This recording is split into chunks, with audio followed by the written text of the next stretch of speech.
60이 넘어서부터였습니다. 이상하게 마음이 자꾸 복잡해졌어요. 젊을 때는 바빴습니다. 애 키우고 돈 벌고 집안일하고 정신없이 살았죠. 그런데 지금은 어떻습니까? 할 일은 줄었는데 마음은 더 바빠졌습니다. 밤에 잠이 잘 안 옵니다.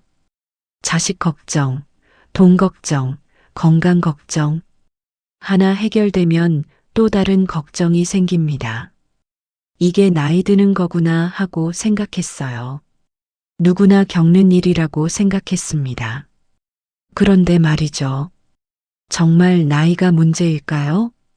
돈이 좀 더 있으면 괜찮을까요? 자식이 더 자주 연락하면 마음이 편할까요? 아닙니다.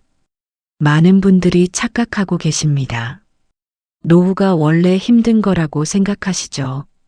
몸이 약해지고 돈이 부족하고 사람이 줄어들어서 그런 거라고. 하지만 진짜 이유는 따로 있습니다. 바깥의 문제가 아닙니다. 안의 문제입니다. 정확히 말하면 하나의 생각 때문입니다. 이 영상은 누구를 탓하는 내용이 아닙니다. 자식을 탓하는 것도 아니고 세상을 탓하는 것도 아닙니다. 다만 우리 안에 있는 그 하나의 생각을 함께 들여다보려고 합니다. 조선시대 학자 정약용. 그분은 노후를 이렇게 봤습니다. 마음을 완성하는 시기라고요. 젊어서 못다한 걸 하는 시기가 아니라 이제껏 살아온 마음을 정리하고 편안하게 안착하는 시기라고 했습니다. 그런데 우리는 왜 나이 들수록 더 불안해질까요? 지금부터 천천히 그 이유를 찾아가 보겠습니다.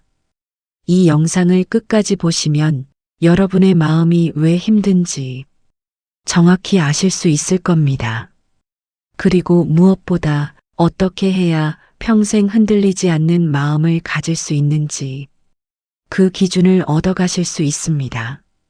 시작하기 전에 이 영상이 도움이 되실 것 같다면 좋아요 버튼 한번 눌러주세요. 그리고 구독하시면 마음이 편안해지는 이야기들을 계속 받아보실 수 있습니다. 알림 설정까지 해두시면 새로운 영상이 올라올 때마다 가장 먼저 알려드립니다. 그럼 지금부터 시작하겠습니다. 마음이 힘들어지는 진짜 이유. 한번 생각해 보십시오. 젊을 때는 어땠습니까?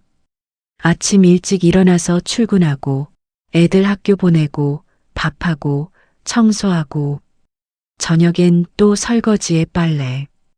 그때는 정말 쉴 틈이 없었습니다. 몸은 힘들었지만 마음은 이상하게 복잡하지 않았어요. 왜 그랬을까요? 할 일이 있었기 때문입니다. 눈앞에 해야 할 일이 있으면 생각할 틈이 없어요. 그런데 지금은 어떻습니까? 아침에 일어나도 특별히 할 일이 없습니다. 자식들은 다 커서 나갔고 집안일도 예전만큼 많지 않습니다. 오히려 시간이 많아졌어요. 몸은 편해졌는데 마음은 왜 이렇게 불편할까요? 여기에 비밀이 있습니다.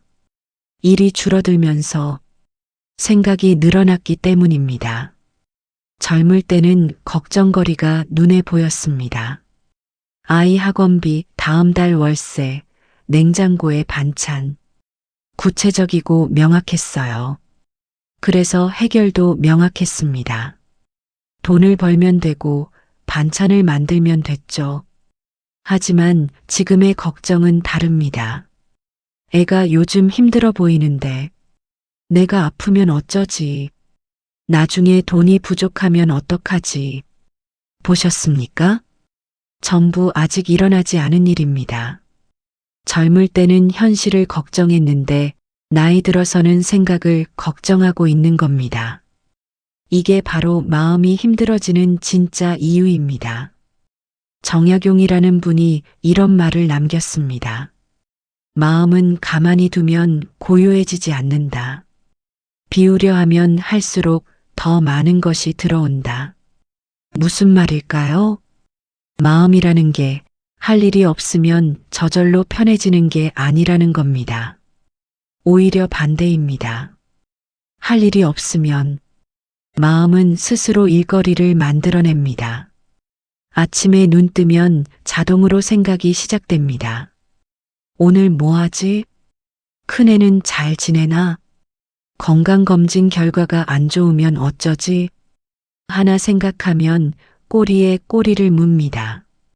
더 큰 문제는 이겁니다. 생각은 많아지는데 해결은 안 된다는 겁니다. 젊을 때 걱정은 해결책이 있었어요. 돈이 부족하면 일을 더 하면 됐고, 애가 아프면 병원 가면 됐습니다. 하지만 지금의 걱정은요? 자식이 나를 부담스러워하면 어쩌지? 이 걱정을 어떻게 해결합니까? 내가 쓸모없는 사람이 되면 어쩌지? 이건 또 어떻게 해결합니까? 해결할 수 없는 걱정들입니다. 그런데 머릿속에서는 계속 맴돕니다. 밤에 잠이 안 오는 이유가 바로 이겁니다. 몸이 아파서가 아닙니다. 집이 불편해서가 아닙니다. 마음이 일을 만들어내고 있기 때문입니다. 그래서 정약용은 이렇게 말했습니다. 생각이 많아질수록 삶은 가벼워지지 않는다. 무거워진다. 많이 생각한다고 해서 문제가 해결되는 게 아니라는 겁니다. 오히려 생각이 많아질수록 마음만 무거워지고 삶은 더 복잡해집니다. 그럼 어떻게 해야 할까요? 생각을 멈춰야 할까요? 아무 걱정도 하지 말아야 할까요? 아닙니다. 그게 되면 진작에 했겠죠. 중요한 건 이겁니다. 무엇을 걱정하고 있는지 정확히 아는 것입니다. 지금 우리를 힘들게 하는 건 돈도 건강도 자식도 아닙니다. 그 뒤에 숨어 있는 한 가지 생각 때문입니다. 그 생각이 뭔지 지금부터 하나씩 풀어보겠습니다. 문제의 핵심은 바로 한 가지 생각입니다. 우리를 힘들게 만드는 그 한 가지 생각이 뭘까요? 바로 이겁니다. 나는 아직도 누군가에게 필요해야 한다. 이 생각입니다. 처음 들으면 이상할 수 있습니다. 필요한 사람이 되는 게 나쁜 건가요? 가족한테 필요한 사람이고 싶은 게 잘못인가요? 아닙니다. 잘못이 아닙니다. 문제는 필요해야 한다는 강박 때문입니다. 한번 돌이켜 보십시오. 우리는 평생을 누군가에게 필요한 사람으로 살아왔습니다. 20대, 30대엔 어땠습니까? 회사에서 필요한 사람이어야 했고, 가정에서 필요한 사람이어야 했습니다. 아이들한테는 엄마 아빠로 필요했고, 남편한테, 아내한테 필요했습니다. 잘하면 칭찬받고, 못하면 미안해했습니다. 그렇게 40년, 50년을 살았습니다. 그런데 어느 순간부터 상황이 바뀌기 시작했습니다. 애들이 컸습니다. 더 이상 우리가 밥 차려주지 않아도 스스로 잘 먹습니다. 직장에서도 은퇴했습니다. 후배들이 다 해냅니다. 심지어 집안일도 그렇습니다. 예전엔 내가 안 하면 안 됐는데 지금은 안 해도 크게 문제 없습니다. 그때부터입니다. 마음이 불안해지기 시작한 게 왜일까요? 필요 없어지는 게 두렵기 때문입니다. 우리는 평생 이렇게 배웠습니다. 필요한 사람이, 즉 가치 있는 사람이라고 여겼습니다. 그러니까 필요 없어지면 가치도 없어지는 것 같은 겁니다. 그래서 자꾸 이런 생각을 합니다. 애들한테 뭐라도 해줘야 하는데, 내가 아직 할 수 있는 게 있는데, 돈이라도 남겨줘야 하는데, 보이십니까? 해야 한다. 의무입니다. 책임입니다. 그런데 정말 그래야만 할까요? 정약용은 이런 말을 남겼습니다. 사람에게는 저마다 자리가 있다. 자기 자리를 넘어서면 마음이 병든다. 무슨 뜻일까요? 부모에는 부모의 자리가 있고 자식에는 자식의 자리가 있다는 겁니다. 젊을 때 우리의 자리는 명확했습니다. 가족을 책임지는 자리, 아이를 키우는 자리, 돈을 버는 자리, 그 자리에서 최선을 다했습니다. 그게 우리의 역할이었으니까요. 그런데 지금은요? 아이들은 이미 어른입니다. 그들에게도 이제 그들의 자리가 있습니다. 우리가 계속 그 자리에 끼어들면 어떻게 될까요? 겉으로는 도와주는 것 같지만 실제로는 그들의 자리를 침범하는 겁니다. 그래서 아이들이 불편해합니다. 우리는 서운해합니다. 이렇게 해줬는데 왜 고마워하지 않지? 내가 뭘 잘못했나? 잘못한 게 아닙니다. 자리를 넘어선 겁니다. 더 큰 문제가 있습니다. 필요해지려고 애쓸수록 정작 우리 자신을 잃어버립니다.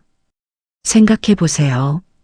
자식한테 필요한 부모, 남편한테 필요한 아내, 누군가에게 필요한 사람. 이런 생각만 하다 보면 정작 나는 어디 갔습니까? 나는 뭘 좋아하는지, 나는 뭘 하고 싶은지, 나는 어떤 사람인지 잊어버립니다. 60년, 70년을 살았는데 정작 나를 모릅니다. 그래서 혼자 있는 게 두렵습니다. 아무도 필요로 하지 않으면 나는 누구인지 모르겠으니까요. 이게 바로 오늘 말씀드리는 핵심입니다. 필요해야 한다는 생각이 우리를 힘들게 만듭니다. 이 생각 하나 때문에 돈을 쓸 때도 불안하고 아플 때도 참게 되고 관계에서도 상처받고 혼자 있는 게 두려워집니다. 그럼 어떻게 해야 할까요? 필요한 사람이 되지 말라는 게 아닙니다. 가족을 신경 쓰지 말라는 것도 아닙니다. 중요한 건 이겁니다. 필요해지려 하지 말고 자기 자리를 지키는 겁니다. 무슨 말인지 아직 잘 모르시겠죠? 괜찮습니다. 지금부터 하나씩 구체적으로 설명드리겠습니다. 먼저 돈 이야기부터 해보려 합니다. 많은 분들이 이렇게 말씀하십니다. 돈이 부족해서 힘들어요. 그런데 자세히 들어보면 이상한 점이 있습니다. 은행 통장에 돈이 있는데도 쓰질 못합니다. 이거 아껴뒀다가 나중에 써야지. 혹시 모르니까 아껴야지. 그러다가 결국 못 씁니다. 왜 그럴까요? 돈이 없어서가 아닙니다. 마음이 허락하지 않기 때문입니다. 구체적으로 말씀드리겠습니다. 옷을 하나 사려고 합니다. 10만 원짜리 옷입니다. 돈은 있습니다. 옷도 필요합니다. 그런데 손이 안 갑니다. 머릿속에서 이런 생각이 스쳐갑니다. 이 돈으로 손주한테 뭐 사줄까? 애들한테 용돈이라도 보태줄까? 나중에 병원비로 쓸까? 보이십니까? 내가 쓰는 게 아니라 누군가를 위해 남겨두는 겁니다. 식당에 가도 마찬가지입니다. 메뉴판을 봅니다. 먹고 싶은 게 있어요. 1만 5천 원입니다. 그런데 옆에 9천 원짜리가 보입니다. 결국 9천 원짜리를 시킵니다. 6천 원 아꼈네. 근데 맛있습니까? 아닙니다. 먹는 내내 찜찜합니다. 그냥 먹고 싶은 거 시킬 걸. 이게 뭡니까? 돈이 아까운 게 아닙니다. 내가 쓰는 게 미안한 겁니다. 왜 미안할까요? 앞에서 말씀드린 그 생각 때문입니다. 나는 누군가에게 필요해야 한다. 필요한 사람은 자기한테 돈을 쓰면 안 됩니다. 남을 위해 아껴야 합니다. 그래야 필요한 사람이니까요. 그래서 이런 일이 생깁니다. 자식이 엄마 맛있는 거 사드세요 하면 아니야, 난 괜찮아. 너희나 잘 먹어라. 친구가 같이 여행 가자 하면 아니야, 돈 아까워. 너나 가. 병원에서 이 약 드시면 좋아요 하면 괜찮아요. 비싼 거 말고 싼 거로 주세요. 전부 거절입니다. 나를 위한 건 전부 미안합니다. 그런데 이상한 게 있습니다. 자식한테 100만 원 쥐어주면서는 하나도 안 아깝습니다. 손주 장난감 10만 원은 눈 하나 깜빡 안 하고 삽니다. 왜 그럴까요? 그때는 내가 필요한 사람이 되기 때문입니다. 돈을 주면서 이런 생각을 합니다. 내가 아직 이만큼은 해줄 수 있구나. 나도 아직 쓸모가 있구나. 그 순간만큼은 마음이 편합니다. 하지만 얼마 안 가 또 불안해집니다. 내가 계속 이렇게 줄 수 있을까? 나중에 돈 떨어지면 어떡하지? 그럼 나는 필요 없는 사람이 되는 건가? 악순환입니다. 줘도 불안하고 안 줘도 불안합니다. 정약용은 이렇게 말했습니다. 절제는 아끼는 것이지 움켜쥐는 것이 아니다. 무슨 뜻일까요? 아끼는 것과 움켜쥐는 것은 다릅니다. 아낀다는 건 필요한 곳에 쓰는 겁니다. 나한테도 필요하면 쓰고 가족한테도 필요하면 쓰는 겁니다. 하지만 움켜쥔다는 건요. 쓸 수 있는데도 안 쓰는 겁니다. 나한테는 절대 안 쓰는 겁니다. 오직 남을 위해서만 남겨두는 겁니다. 그게 무슨 절제입니까? 그건 불안입니다. 더 정확히 말하면 필요 없어질까봐 하는 두려움입니다. 생각해 보십시오. 평생 모은 돈, 그거 누구 거입니까? 우리 겁니다. 우리가 벌었습니다. 우리가 모았습니다. 그런데 왜 우리는 그 돈을 우리한테 못 씁니까? 자식 주려고요? 좋습니다. 하지만 자식이 정말 원하는 게 뭘까요? 부모가 쪼그라들면서 사는 모습일까요? 먹고 싶은 거 참고, 입고 싶은 거 참고, 가고 싶은데 못 가고. 그게 효도입니까? 아닙니다. 자식들은 차라리 이렇게 말합니다.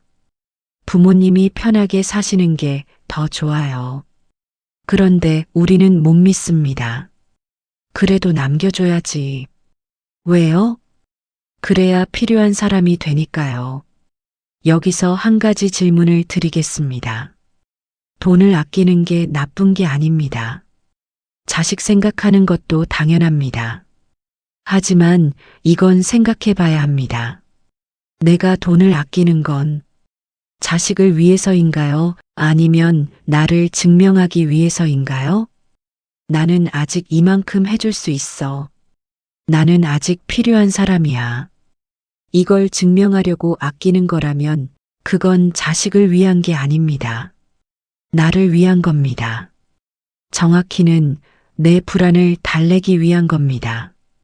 그래서 돈 문제는 돈의 문제가 아닙니다. 마음의 문제입니다.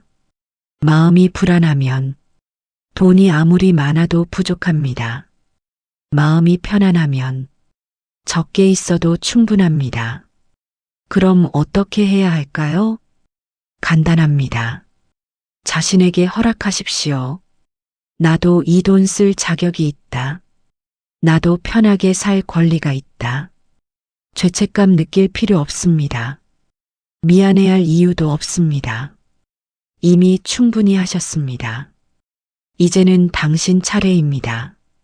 돈 이야기는 여기까지 하고 이제 건강 이야기를 해보면 어떨까 싶습니다. 많은 분들이 이렇게 말씀하십니다. 나이 들면 아픈 게 당연하지 뭐. 맞습니다. 몸은 늙습니다. 예전 같지 않습니다. 그런데 문제는 이겁니다. 아픈 걸 당연하게 여기는 게 아니라 아픈 걸 참는 게 당연하다고 생각하는 겁니다. 차이가 보이십니까? 아픈 건 자연스러운 겁니다. 하지만 아픈 걸 참는 건 자연스러운 게 아닙니다. 한번 생각해 보십시오. 허리가 아픕니다. 일어날 때마다 으윽 소리가 나옵니다. 그런데 어떻게 합니까? 괜찮아, 참을 만해. 무릎이 시큰합니다. 계단 오를 때마다 욱신거립니다. 이 정도야 뭐. 밤에 소화가 안 됩니다. 속이 더부룩합니다. 나이 들면 다 그렇지. 전부 참습니다. 왜 참을까요? 병원 가기 귀찮아서요? 아닙니다. 민폐 끼칠까 봐서입니다. 허리가 아파서 병원 가려고 합니다. 그런데 이런 생각이 듭니다. 애들 데리고 가야 하나? 혼자 가기엔 좀 불안한데. 근데 애들 바쁜데 귀찮게 하면 안 되지. 결국 안 갑니다. 약국에서 파스 사서 붙입니다. 이거면 되겠지.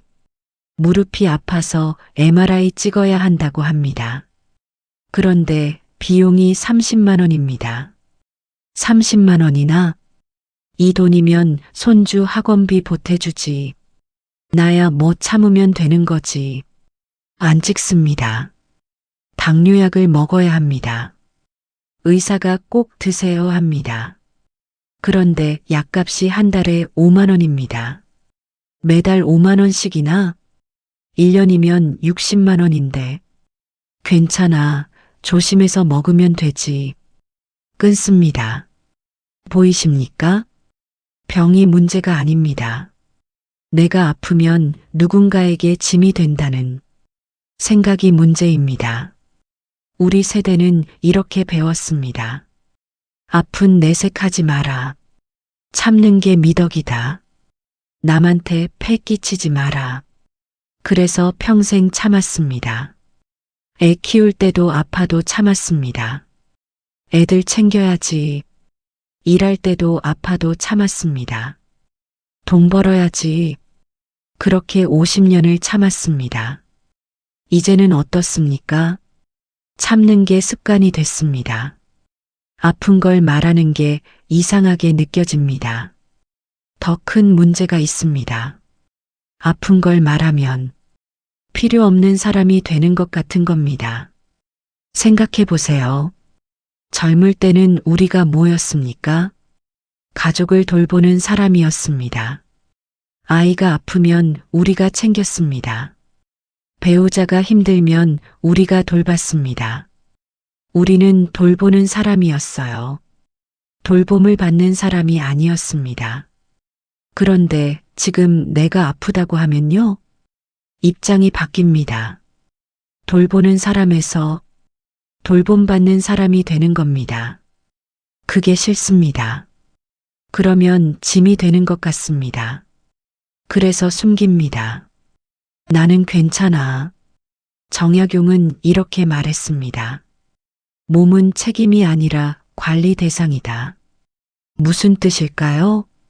몸을 책임으로 보면 어떻게 됩니까? 내 몸은 내가 알아서 해야 해. 남한테 신경 쓰게 하면 안 돼. 끝까지 혼자 해결해야 해. 이렇게 됩니다. 그러다 결국 망가집니다. 하지만 몸을 관리 대상으로 보면요. 아프면 치료받아야 해. 관리가 필요하면 도움받아야 해. 그게 당연한 거야. 이렇게 됩니다. 차이가 보이십니까? 책임은 혼자 짊어져야 하는 겁니다. 하지만 관리는 도움받아도 되는 겁니다. 자동차를 생각해 보십시오. 엔진에서 이상한 소리가 납니다. 그럼 어떻게 합니까? 당연히 정비소에 갑니다. 고쳐주세요. 그게 이상합니까?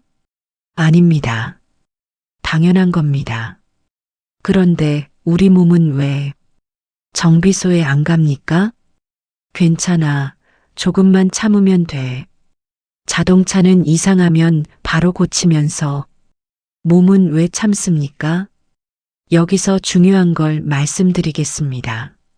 몸을 돌보는 건 이기적인 게 아닙니다. 오히려 반대입니다. 몸을 안 돌보면 어떻게 될까요? 작은 병이 큰 병이 됩니다. 나중엔 정말로 큰 짐이 됩니다. 허리 아플 때 치료했으면 한 달이면 나았을 겁니다. 하지만 참다 결국 수술해야 할 정도가 됩니다. 그럼 어떻게 됩니까? 가족이 정말로 고생합니다. 병원 왔다 갔다 간병하고 걱정하고 진짜 민폐가 됩니다. 그러니까요. 몸을 돌보는 게 가족을 위하는 겁니다. 병원 가는 게 폐가 아닙니다. 약 먹는 게 사치가 아닙니다. 그게 예방입니다. 그게 관리입니다. 지금 10만 원 아껴서 나중에 1000만 원 쓰는 것보다 지금 제대로 돌보는 게 낫습니다. 자식들한테도 물어보십시오. 부모님이 아플 때 말씀해 주시는 게 좋아요? 아니면 참다가 나중에 크게 아프시는 게 좋아요? 답은 뻔합니다. 그런데 우리는 왜 참는 게 효도라고 생각할까요? 다시 그 생각입니다. 나는 필요한 사람이어야 해. 필요한 사람은 짐이 되면 안 됩니다. 강해야 합니다.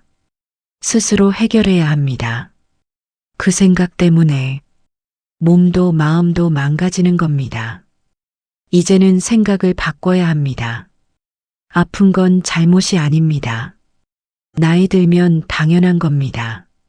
중요한 건 어떻게 관리하느냐입니다. 병원 가십시오. 약 드십시오. 아프면 말하십시오. 그게 폐가 아닙니다. 그게 책임입니다. 자기 몸을 돌보는 게 자기에 대한 책임입니다. 건강 이야기는 어떠셨나요? 건강뿐 아니라 우리는 여러 관계 속에서도 어려움이 있습니다. 특히 자식과의 관계. 이게 가장 미묘하고 어렵습니다. 많은 분들이 이렇게 말씀하십니다. 요즘 애들이 연락을 안 해요. 그런데 자세히 들어보면 조금 다릅니다. 연락을 아예 안 하는 건 아닙니다. 가끔 합니다. 문제는 뭘까요? 우리가 원하는 만큼은 안 한다는 겁니다. 더 구체적으로 말씀드리겠습니다. 일주일에 한 번 전화 옵니다. 엄마, 잘 지내세요? 응, 잘 지내. 5분 통화하고 끊습니다. 그럼 어떤 생각이 드십니까? 겨우 5분? 할 말이 그것밖에 없나? 나한테 관심이 없는 건가? 서운합니다. 그래서 다음에 전화 오면 이렇게 말합니다. 너 요즘 바쁘지? 엄마한테 신경 쓸 겨를도 없겠다. 말은 이렇게 하는데 속뜻은 다릅니다. 좀 더 자주 연락해. 나한테 좀 더 관심 가져. 자식은 압니다. 엄마가 서운해 하시는구나. 그러면 어떻게 될까요? 더 부담스러워집니다. 전화하기가 더 무거워집니다. 전화하면 또 서운해 하실 텐데 뭐라고 말씀드리지. 결국 연락이 더 뜸해집니다. 악순환입니다. 우리는 관심받고 싶어서 말하는데 자식은 부담스러워서 멀어집니다. 왜 이렇게 될까요? 여기에도 그 생각이 있습니다. 나는 필요한 사람이어야 해. 자식한테 필요한 부모가 되려면 어떻게 해야 할까요? 도움을 줘야 합니다. 그래서 이런 말을 합니다. 반찬 만들어 놨으니까 가져가.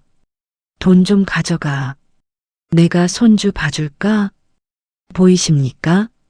전부 주는 겁니다. 뭔가를 주면서 이런 생각을 합니다. 이러면 나한테 올 거야. 이러면 나를 필요로 할 거야. 그런데 묘한 게 있습니다.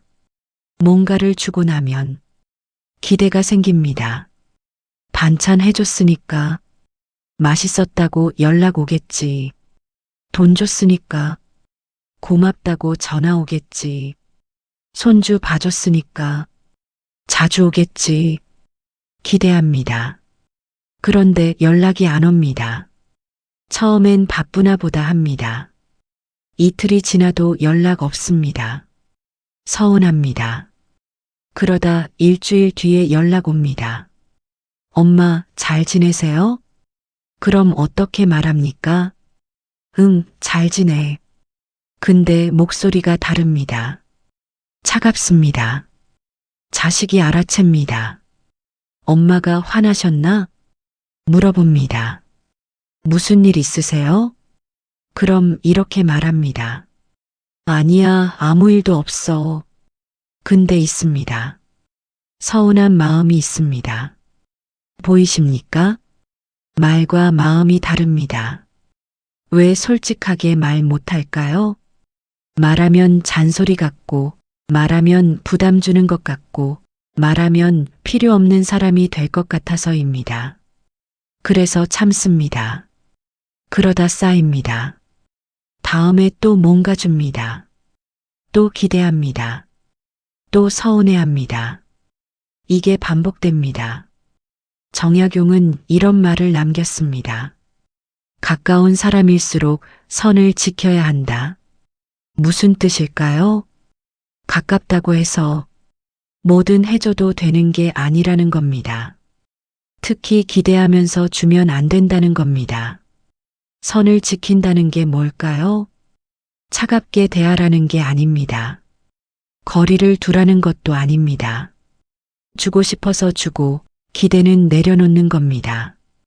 예를 들어볼까요? 반찬을 해줍니다. 왜요? 내가 해주고 싶어서, 맛있다는 말 듣고 싶어서가 아니라 자식이 잘 먹었으면 해서. 그럼 됐습니다. 거기서 끝입니다. 연락 오면 고맙고 안 와도 괜찮습니다. 돈을 줍니다. 왜요? 내가 주고 싶어서, 고맙다는 말 듣고 싶어서가 아니라 조금이라도 보탬이 됐으면 해서. 그럼 됐습니다. 이게 선을 지키는 겁니다. 반대로 선을 넘는다는 건 뭘까요? 주면서 보상을 바라는 겁니다. 이만큼 해줬으니까 너도 이만큼 해줘야지. 이게 선을 넘는 겁니다. 그럼 자식 입장에서는 어떻게 느낄까요? 부담입니다. 빚진 것 같습니다.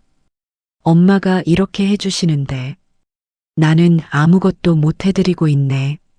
죄책감이 듭니다. 죄책감이 들면 어떻게 될까요? 더 피하게 됩니다. 그러니까요. 필요해지려고 할수록 관계는 멀어집니다. 반대로 생각해 보십시오. 아무 기대 없이 그냥 주면 어떻게 될까요? 자식 입장에서는 편합니다. 부담 없습니다. 엄마가 그냥 해주시는구나.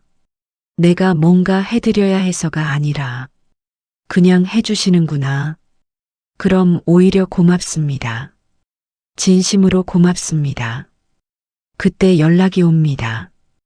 부담스러워서가 아니라 진짜 고마워서. 차이가 보이십니까? 조건 없이 주면 가까워지고 조건 붙여서 주면 멀어집니다. 그럼 어떻게 해야 할까요? 간단합니다. 주고 싶으면 주십시오. 단 아무것도 기대하지 마십시오. 고맙다는 말 기대하지 마십시오. 전화 올 거라고 기대하지 마십시오. 자주 올 거라고 기대하지 마십시오. 주고 싶어서 줬으면 됐습니다. 그게 진짜 사랑입니다. 사랑은 조건이 없습니다. 뭐뭐 하면 사랑해준다가 아닙니다. 그냥 사랑한다입니다. 우리가 자식을 키울 때 어땠습니까? 기저귀 갈아주면서 나중에 고맙다고 해야 해 했습니까? 밥 먹이면서 나중에 나한테 밥 사줘야 해 했습니까? 아닙니다. 그냥 했습니다. 사랑하니까. 지금도 마찬가지입니다.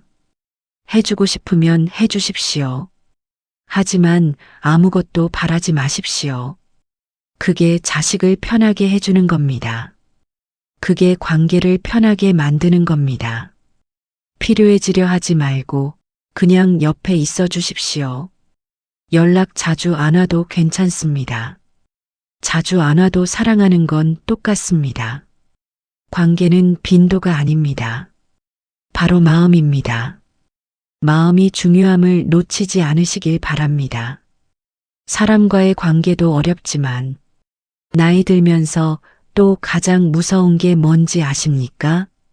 아픈 것도 무섭습니다. 돈 없는 것도 무섭습니다. 하지만 더 무서운 게 있습니다. 혼자 남겨지는 것. 밤이 되면 더 그렇습니다. 집이 조용합니다. TV 소리만 들립니다. 시계 째각거리는 소리가 유난히 크게 들립니다. 그때 이런 생각이 듭니다. 나는 지금 혼자구나. 외롭습니다. 젊을 때는 혼자 있어도 괜찮았습니다. 오히려 좋았어요. 아, 혼자만의 시간이다. 차 한 잔 마시고, 책도 보고, 음악도 듣고, 그땐 혼자 있는 게 여유였습니다. 그런데 지금은 다릅니다. 혼자 있으면 불안합니다. 뭔가 잘못된 것 같습니다. 왜 이렇게 바뀌었을까요? 혼자 있음의 의미가 달라졌기 때문입니다. 젊을 때 혼자 있는 건 선택이었습니다. 오늘은 혼자 있고 싶어. 좀 쉬고 싶어. 내가 선택한 겁니다. 하지만 지금 혼자 있는 건 선택이 아닙니다. 남겨진 겁니다. 사람들이 떠났습니다.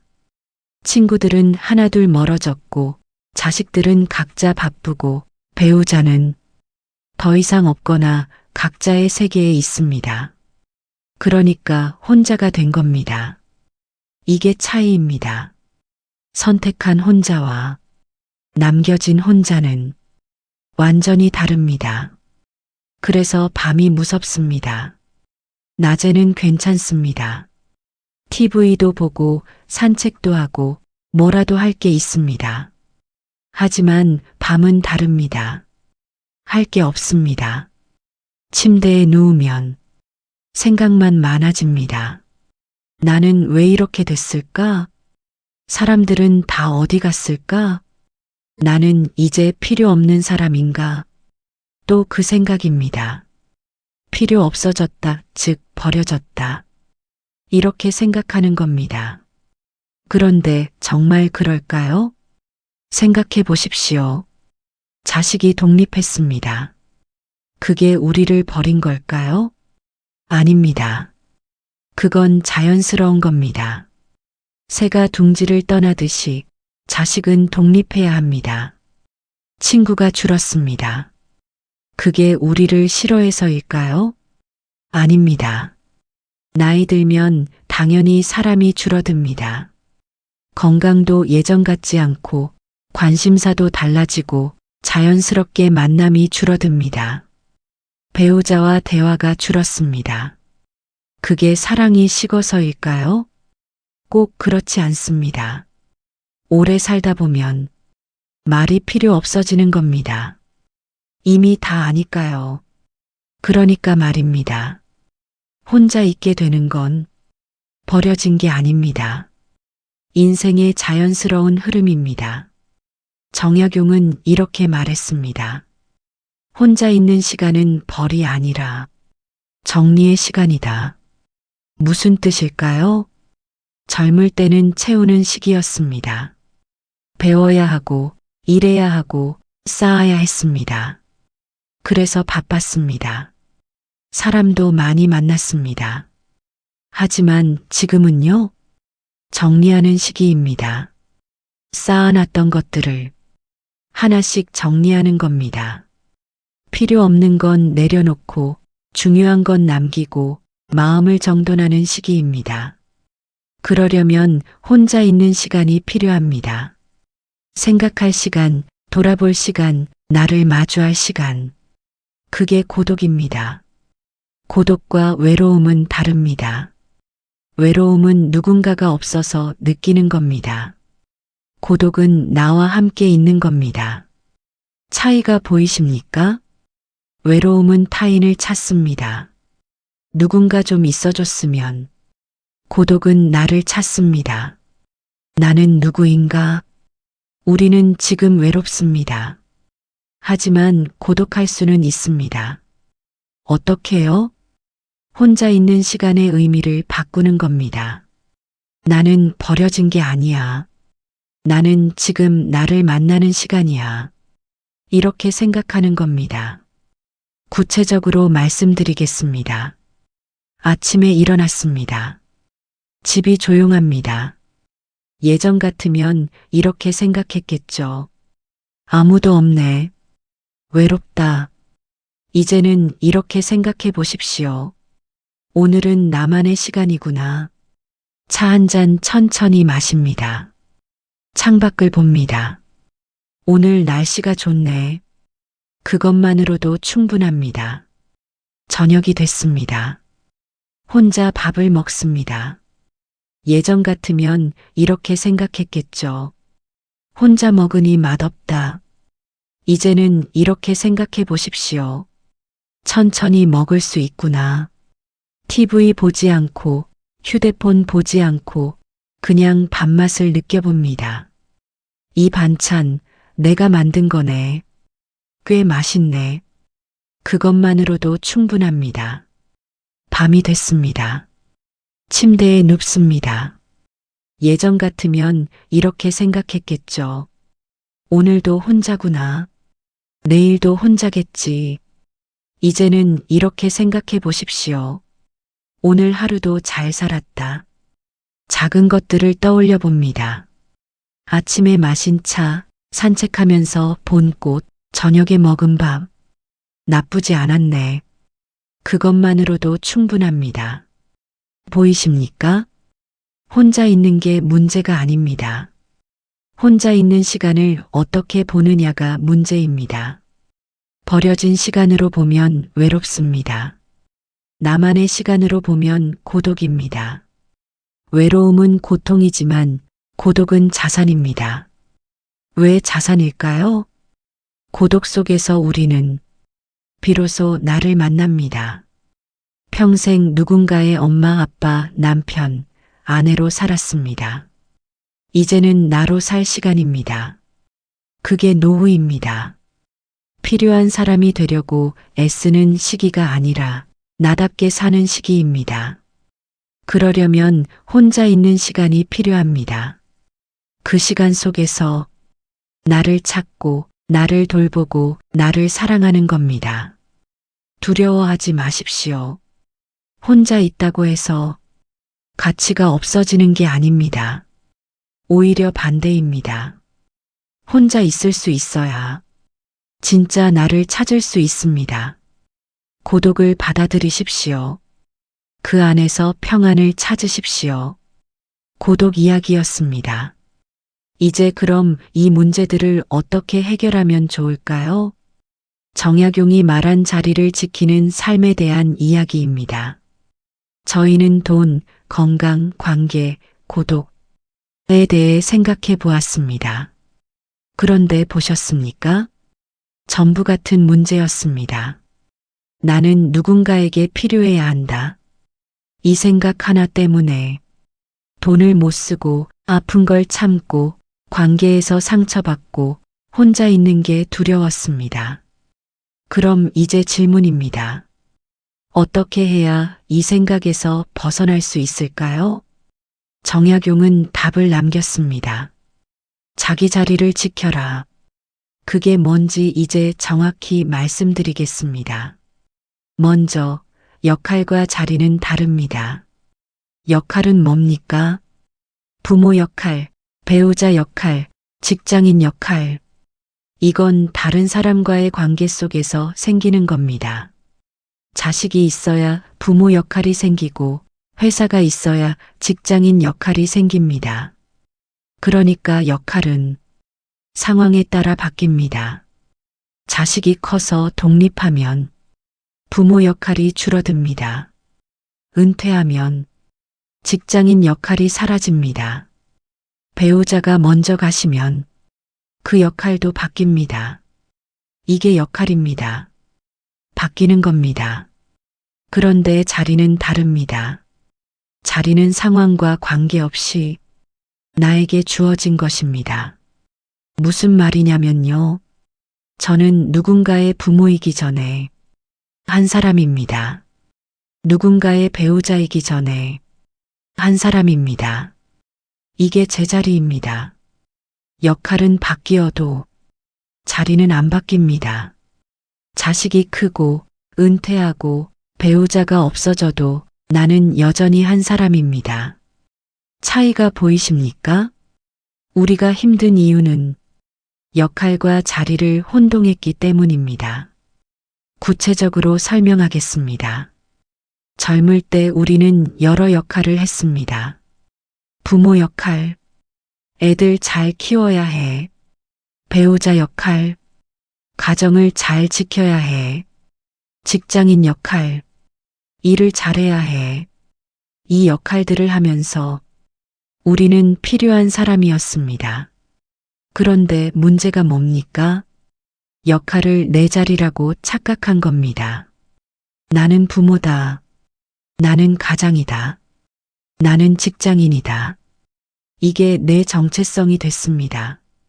그러다 역할이 줄어들면 어떻게 될까요? 정체성이 흔들립니다. 나는 이제 누구지? 나는 뭐지? 혼란스럽습니다. 왜냐하면 역할이 즉 나라고 생각했으니까요. 하지만 아닙니다. 역할은 내가 하는 것이지 내가 아닌 것이 아닙니다. 차이가 보이십니까? 나는 부모 역할을 합니다. 하지만 나는 부모 역할 그 자체가 아닙니다. 나는 배우자 역할을 합니다. 하지만 나는 배우자 역할 그 자체가 아닙니다. 역할은 옷 같은 겁니다. 입었다 벗었다 할 수 있는 겁니다. 하지만 나는 옷이 아닙니다. 옷을 입고 있는 사람입니다. 그게 내 자리입니다. 자리를 지킨다는 게 뭘까요? 역할에 매달리지 않는 겁니다. 나는 여전히 부모 역할을 해야 해. 나는 여전히 필요한 사람이어야 해. 이렇게 집착하지 않는 겁니다. 대신 이렇게 생각하는 겁니다. 나는 한 사람이다. 부모이기도 하지만 그게 전부는 아니다. 이게 자리를 지키는 겁니다. 구체적인 예를 들어보겠습니다. 부모 자리냐, 부모 역할이냐. 부모 역할은 자식을 위해 뭐든 해줘야 해. 자식이 나를 필요로 해야 해. 이건 역할에 매달리는 겁니다. 부모 자리는 나는 부모다. 하지만 자식에게는 자식의 삶이 있다. 나는 내 삶을 살면 된다. 이게 자리를 지키는 겁니다. 어른 자리이냐, 어른 역할이냐. 어른 역할은 나는 항상 강해야 해. 약한 모습 보이면 안 돼. 이건 역할에 매달리는 겁니다. 어른 자리는 나도 사람이다. 아플 수도 있고 힘들 수도 있다. 그래도 괜찮다. 이게 자리를 지키는 겁니다. 개인 자리. 이게 가장 중요합니다. 우리는 평생 누군가의 역할을 했습니다. 하지만 역할 이전에 나는 나다. 이름이 있는 한 사람. 좋아하는 게 있고 싫어하는 게 있고 감정이 있는 한 사람. 이게 내 자리입니다. 이 자리는 절대 안 흔들립니다. 자식이 독립해도 은퇴해도 혼자 남아도 나는 여전히 나입니다. 그럼 책임과 집착은 어떻게 다를까요? 많은 분들이 혼동하십니다. 자식한테 신경 안 쓰라는 거예요? 가족 신경 끄고 살라는 거예요? 아닙니다. 책임은 필요합니다. 하지만 집착은 필요 없습니다. 책임은 뭡니까? 내가 해야 할 일을 하는 겁니다. 자식이 아프면 챙겨줍니다. 돈이 정말 필요하면 도와줍니다. 도움이 필요하면 도와줍니다. 이게 책임입니다. 하지만 집착은 다릅니다. 자식이 나를 필요로 해야 해. 내가 계속 뭔가 해줘야 해. 그래야 내 가치가 있어. 이게 집착입니다. 차이가 보이십니까? 책임은 상대를 위한 것이고 집착은 나를 위한 것입니다. 구체적으로 볼까요? 자식이 힘들어합니다. 책임은 무슨 일인지 물어보고 도울 수 있으면 돕는다. 입니다. 하지만 집착은 내가 해결해줘야 해. 그래야 나를 필요로 할 거야. 입니다. 보이십니까? 책임은 필요한 만큼만 합니다. 집착은 필요 이상으로 합니다. 책임은 상대의 자리를 존중합니다. 집착은 상대의 자리를 침범합니다. 정약용의 말을 다시 보겠습니다. 필요해지려 하지 말고 기준을 지켜라. 무슨 기준일까요? 내 자리의 기준입니다. 나는 한 사람이다. 존중받아야 할 사람이다. 소중한 사람이다. 누군가에게 필요해서가 아니라 그냥 존재 자체로 소중한 사람이다. 이게 기준입니다. 이 기준만 지키면 흔들리지 않습니다. 자식이 연락 안 해도 괜찮습니다. 내 가치는 연락 횟수로 결정되지 않으니까 돈이 적어도 괜찮습니다. 내 가치는 돈으로 결정되지 않으니까 혼자 있어도 괜찮습니다. 내 가치는 누군가와 함께 있어야 생기는 게 아니니까 나는 그냥 존재 자체로 충분합니다. 이게 자리를 지키는 삶입니다. 마지막으로 이것만 기억하십시오. 역할은 내려놓아도 됩니다. 하지만 자리는 절대 내려놓으면 안 됩니다. 부모 역할은 줄어들 수 있습니다. 하지만 나라는 사람의 자리는 절대 줄어들지 않습니다. 역할에서 자유로워지십시오. 그리고 자리를 지키십시오. 그게 평생 흔들리지 않는 마음의 기준입니다. 이제 마지막 이야기로 향하고 있습니다. 구체적인 실천 방법을 말씀드리려 합니다. 이론은 충분히 들었습니다. 이제 실천입니다.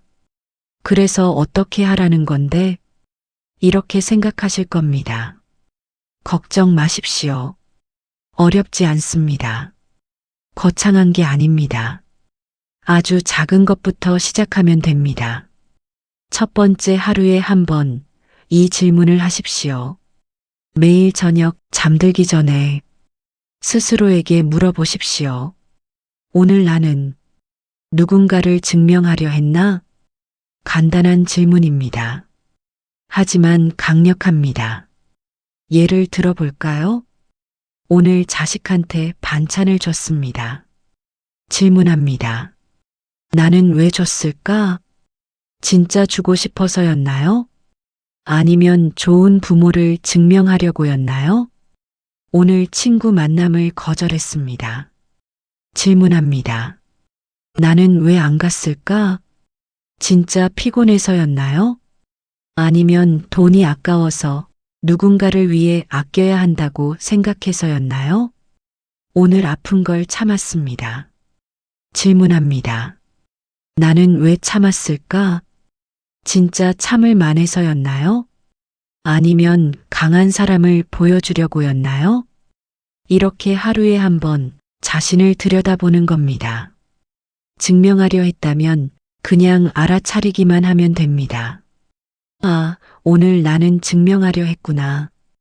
그것만으로도 충분합니다. 왜냐하면 알아차림이 변화의 시작이니까요. 두 번째는 관계에서 한 걸음 물러나는 연습입니다. 이건 냉정해지라는 게 아닙니다. 거리를 존중하라는 겁니다. 구체적으로 말씀드리겠습니다. 자식이 힘들어 보입니다. 예전 같으면 이렇게 했겠죠. 무슨 일이야?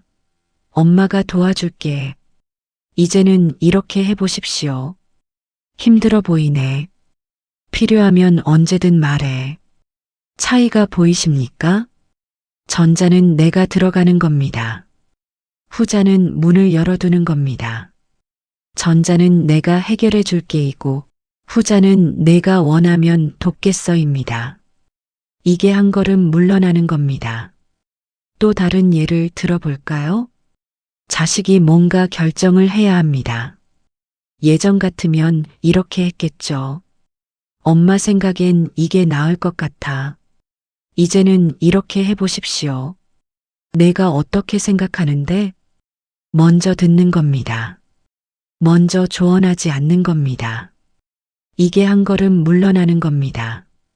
왜 이렇게 해야 할까요? 상대의 자리를 존중하는 겁니다. 상대도 어른입니다. 스스로 생각하고 결정할 수 있습니다. 우리가 계속 앞서 나가면 상대는 뒤로 물러납니다. 우리가 한 걸음 물러나면 상대가 앞으로 나옵니다. 그게 건강한 거리입니다.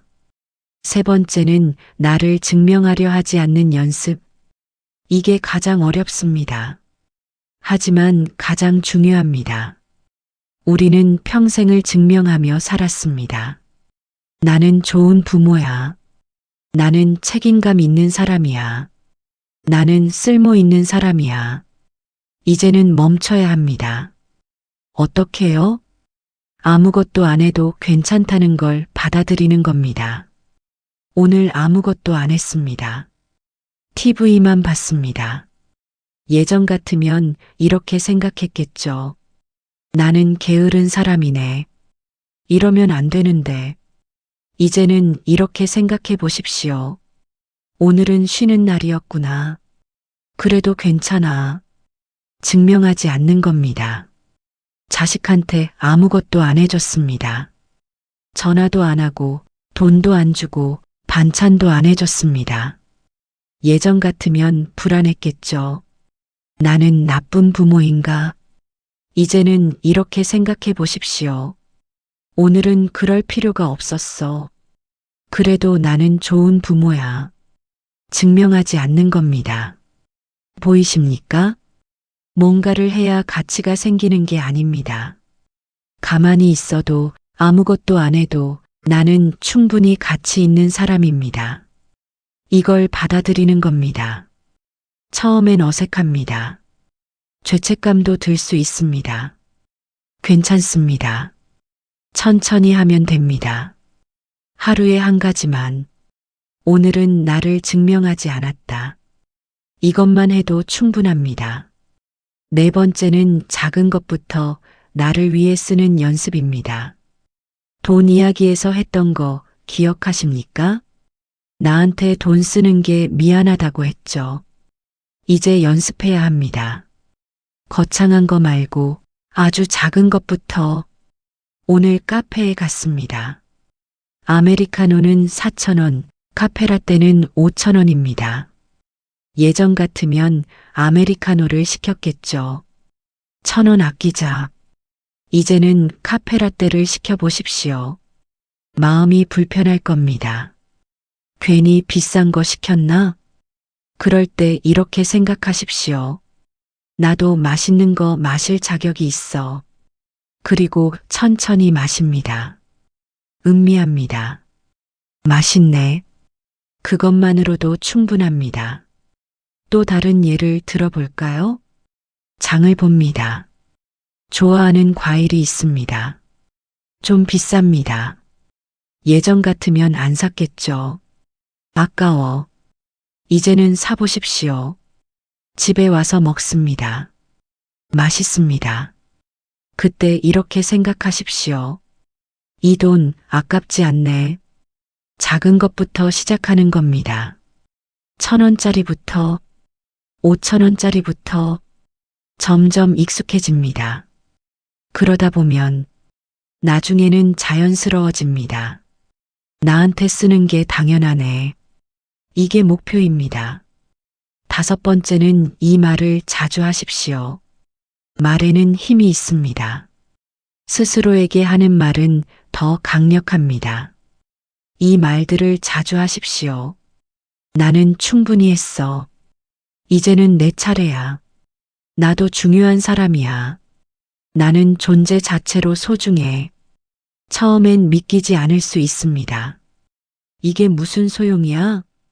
괜찮습니다. 계속하십시오.